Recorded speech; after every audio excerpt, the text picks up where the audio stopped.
Hi, so today I want to talk about my experience when applying for college.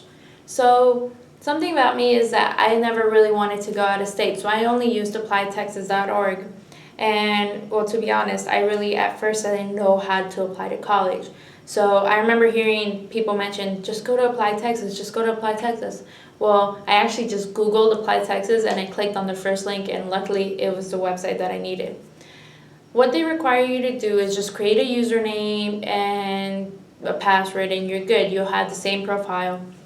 And when you have the same profile, to be honest, what I did is I only made one application and then I copied and pasted the application because it gave you an option so that you don't have to do the same questions over and over again. So it really helped me. And one thing that I learned is that the essays actually don't change from year to year. So if you want to know what the essay prompt is for a certain college, you just have to go to applytexas.org if you're applying to a school in Texas and just look at the essays. I know that avid students have been working on their essays since freshman year. So it's a really good thing to do if you want to really apply yourself to applying to college. Sometimes there are different essays that are required. For example, there are three essays. There's like A, B, and C. And University of Texas required A and B, Texas A&M required B and C. So it's best to actually just do all three because it looks like if you're doing all three, it looks way better than if you were just doing the ones that are required, because that's just like, oh, I'm doing minimum effort. So I personally did all three essays and it really helped out because different schools require different things. Another thing is that also have a resume ready. Like when you're creating the application, it's going to ask you if you want to submit your own resume or if you want to do the one that's in there for you. Just if you already have one ready, you don't have to worry about it, but it's also good to just do the one there and just copy and paste it to the other application. A lot of schools, personally, they asked me for my resume because it was an optional thing, but in order to improve my chances, I actually did all the optional things that were required of me. For example, sending a letter of recommendation from different teachers, or they don't even have to be teachers, they could be an ex-employee, an ex-manager that you had, or a Girl Scout troop leader, which I use my Girl Scout troop leader a lot for, and a priest or someone in your church or something that looks really good. So if there's optional things, I suggest that you go for it because even if it's optional, it means that you worked harder to put yourself out there and be like, hey, I really want to go to this school, so look at me.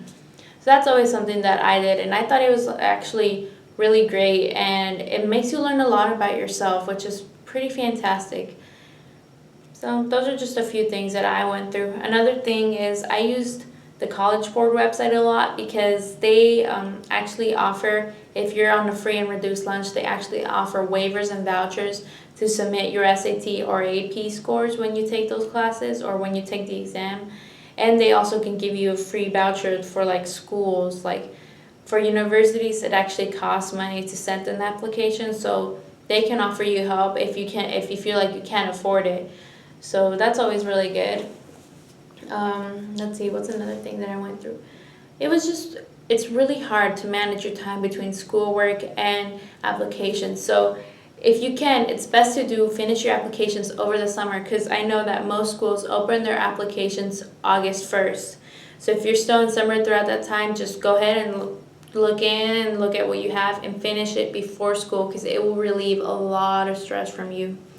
Those are my suggestions. I know that my friends, I took suggestions from them, and a lot of them suggested similar things, that finishing it before school starts your senior year, and also visiting the schools and looking at their websites. It will really help you set a mind perspective of what they want, what you need, and if you really want to apply to that school. Because when it comes down to two schools like I had, it really came down to which school I felt more comfortable at and which school had the program that I wanted to go into.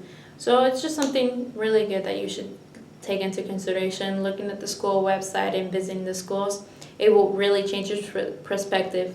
For example, I don't know, let's say you want to go to Baylor University and Texas A&M University. Well, if it comes down to those two and you want to decide which one, I would suggest visiting the schools because it makes a difference where you're at and how comfortable you feel there and how the atmosphere is. So good luck when you're applying.